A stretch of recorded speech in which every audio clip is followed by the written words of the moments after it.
Hey everyone, so after watching the C9 versus Afreeca series over the weekend, I thought I had to do a little analysis video specifically on Game 2 when I saw Jensen and C9 pull out the Ahri pick. A little bit of background on myself, I've played since around Season 3 and I've been an Ahri one-trick for those 5 years. Right now I'm hovering around D4, but last season I peaked D2. And I'm also an alumni of Carnegie Mellon University. I coached for 1 year and we made it to top 4 at nationals. And last year I also played as the jungler. So hopping into the video, I definitely just wanted to clear up a lot of misconceptions and add some clarity into my thoughts on the pick. And yeah, I think I just wanted to add my opinions into the mix just because when I saw some of what the analysts were saying and also just some of the community, I think there's a lot of misunderstanding of the pick. And I also just am very passionate about the champion and was thrilled to see it on the world stage. So let's hop into the video. Basically, on the agenda, I want to talk about first Ahri's identity, kind of how the freeze build changes that, and then kind of focus in on C9 Jensen's execution and close with whether or not I thought it was a good pick, right? Because at the end of the day, a lot of people are criticizing it. They're really confused, right? It looked not great. So we'll do a wrap up with that.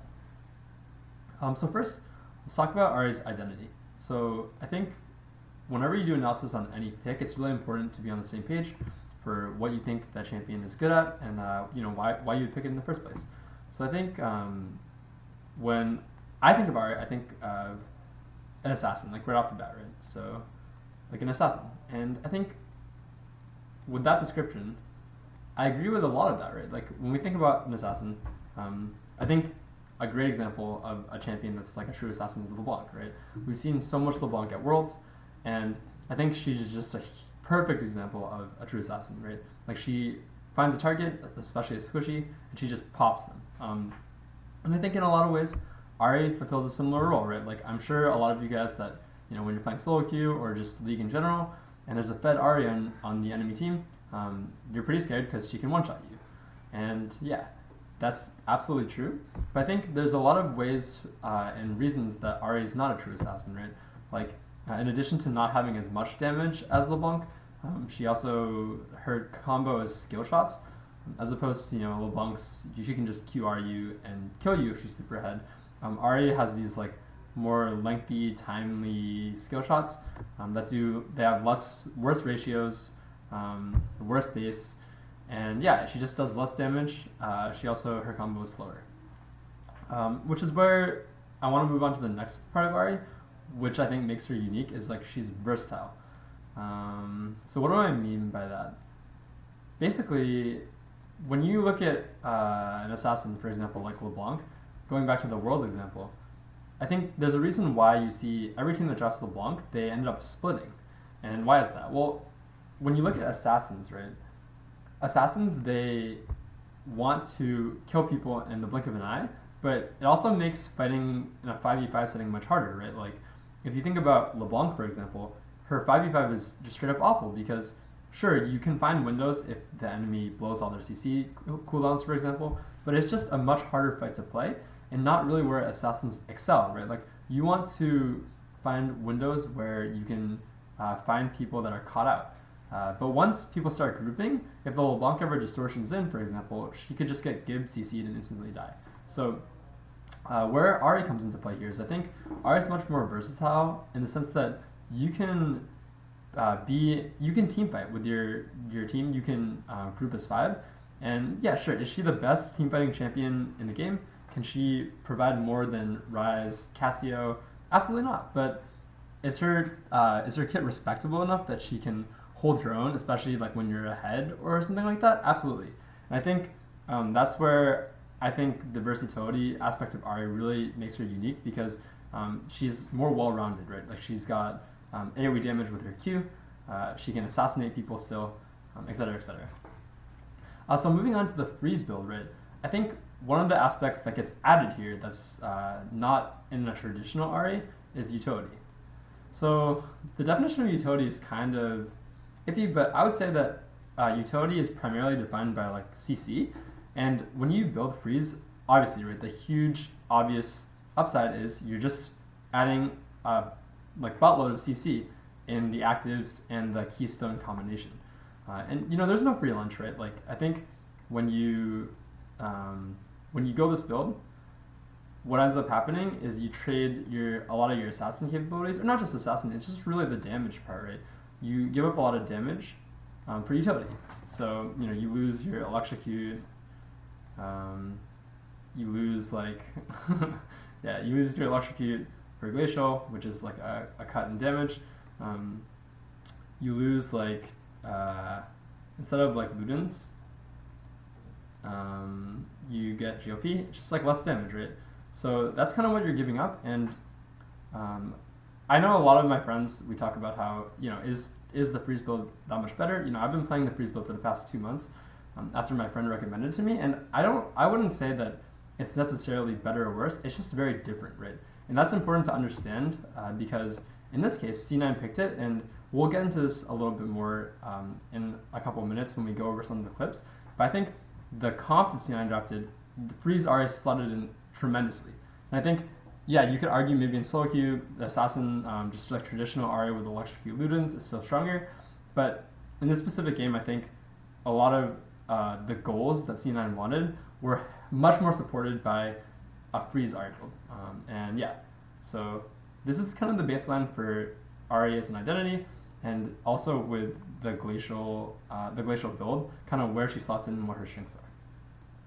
So let's get into some examples. So this first example that I want to go over is Jensen's first death. So I think a lot of the casters were saying, okay, like Jensen was 0-3, it was not a good pick, didn't have an impact. I don't really agree with that necessarily, just because I think if you look into the specific scenarios, Jensen's deaths weren't really caused by the pick. And like, let's just go over them, right? So in this first clip, Jensen's here. I think the main thing is here, right?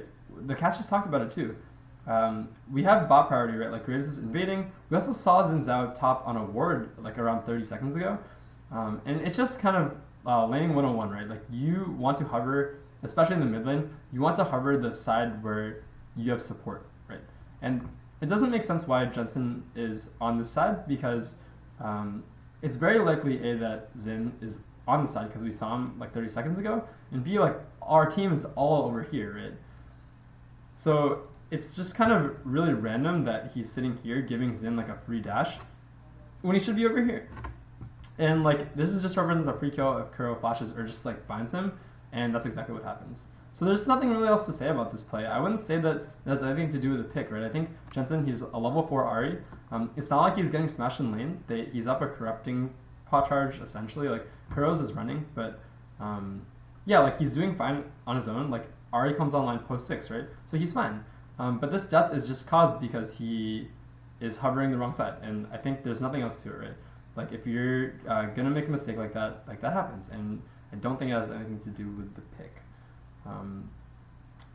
Moving on, I think this was his next death. Okay, and this one was a big one. Basically, right, like, Kuro's at 80% health, Jensen all-ins, right? He misses charm.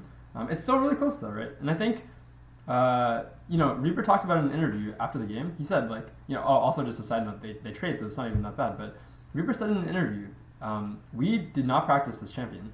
And so that, like, kind of provides a lot of missteps. And that's not really an excuse, right? Like, you should be responsible for your own mistakes, and I don't think they're using it as an excuse.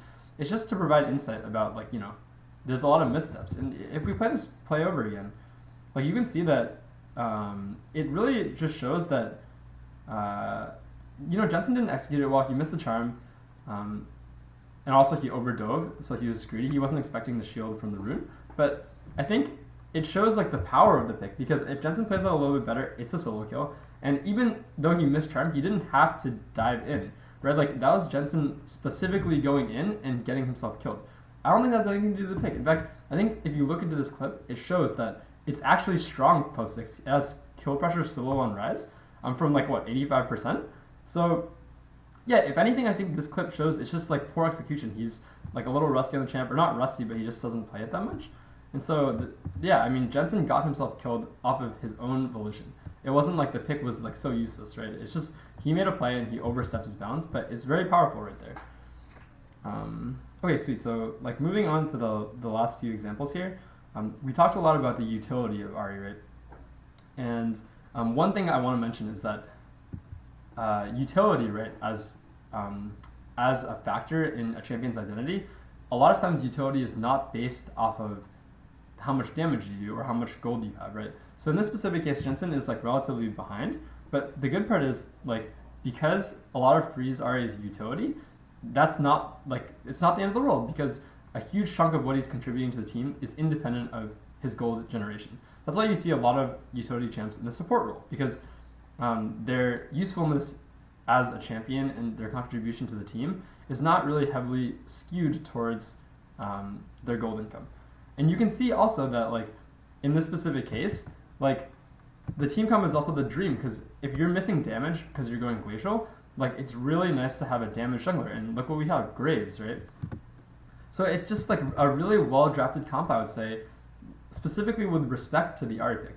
And you can see here, like he slows Victor and prevents him from coming into the pit early. It honestly makes a huge difference.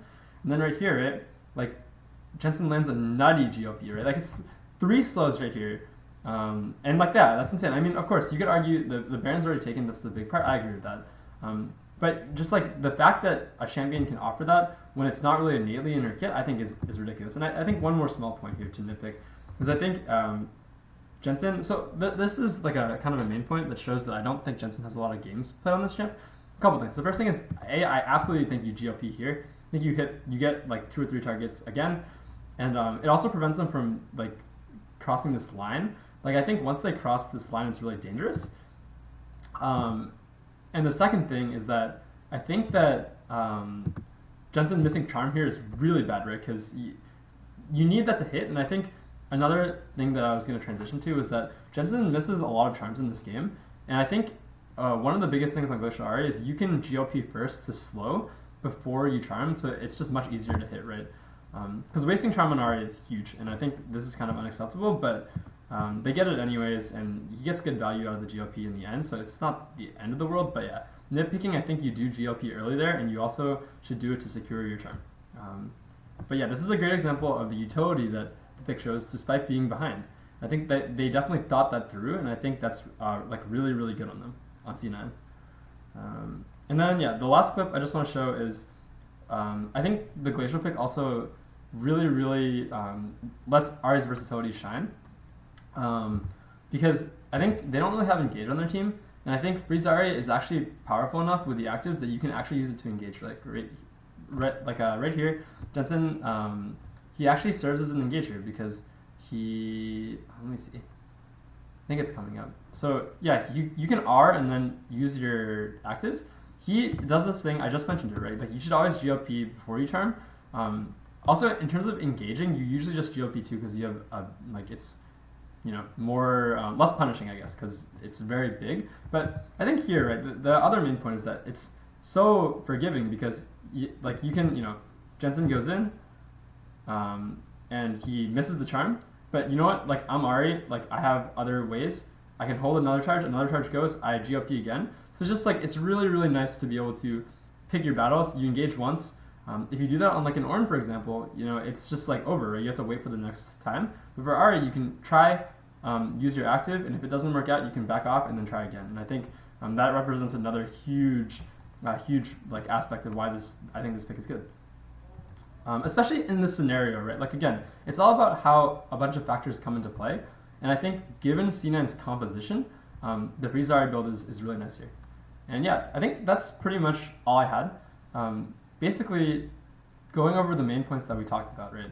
I think a lot of the casters critiqued how useless it was and how far he fell behind. And I think just going over the main 2 things, I think both of those had nothing to do with the pick and more to do with Jensen's, like, either he just made a mistake or like in that first play, or in the second play, he just executed it extremely poorly, whether that be like, players, we're all human, we make mistakes, or it's just like in non-comfortability with the champ because he doesn't have that much practice on it.